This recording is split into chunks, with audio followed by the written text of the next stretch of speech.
Hello and welcome back to my channel. I am Christy Vann with Fantastic Finances, and I don't usually make car videos, but I had an experience this week that I wanted to get out really quickly regarding the Fed hike on the interest rates. So I have a couple of clients that have recently obtained the first lien HELOCs, and they got good rates, pretty good rates. 6.25% for this time is pretty good.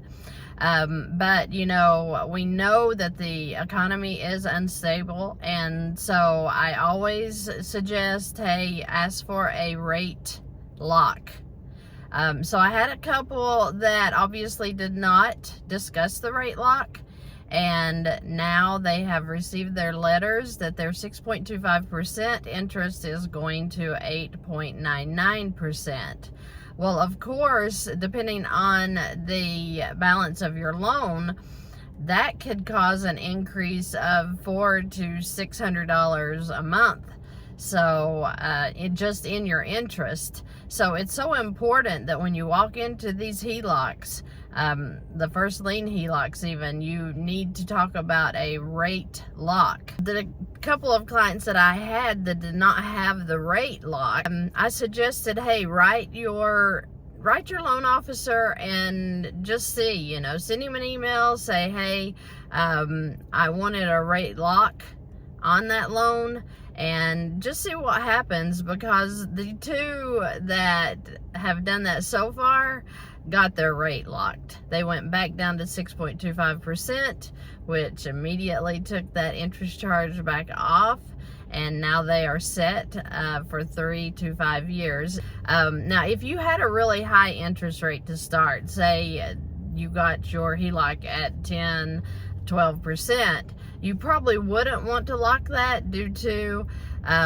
it would possibly come down in the next 3 to 5 years. So, you know, it's a give or take on if you want the lock or not.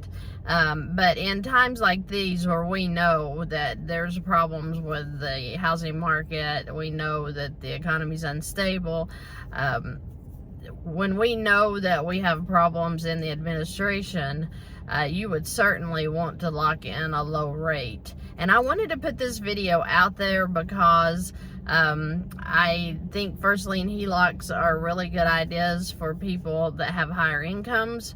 And I think that HELOCs are great in general. And I think that they work wonderfully when it comes to velocity banking and getting your debt paid off really, really quickly.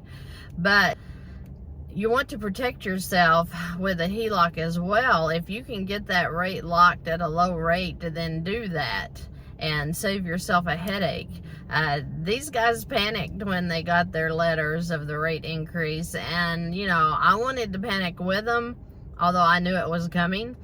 But you know, I just made the suggestion, hey, how about writing your original loan officer or someone that you were going through the process with, just say, hey, I wanted a rate lock on that, and let them take over the conversation right there. And it was an immediate, okay, yeah, we can take care of that. Went in, changed it, locked it. They're set for the next 3 or 5 years, whichever they've chosen. That is totally your prerogative to lock or not lock. It's your prerogative on how many years you want that lock. Whatever they offer you, you can choose. So I just wanted to let you know, if you are in this situation where you have received a letter stating that your interest rate has increased, then give it a shot. I mean, you have nothing to lose, but that high interest rate back down to your original if it works for you. Because when we're working with velocity banking, the point is to pay as little interest as we possibly can and to get those loans paid off. This was a wake-up call for me, and I really hope that it works for you. If you do it and it works for you, then terrific. I want to hear about it. I want to be excited with you. So I hope you all have a terrific day. I'm sorry this video is so short, but I just felt like I needed to get that word out there, and I will see you in the next video.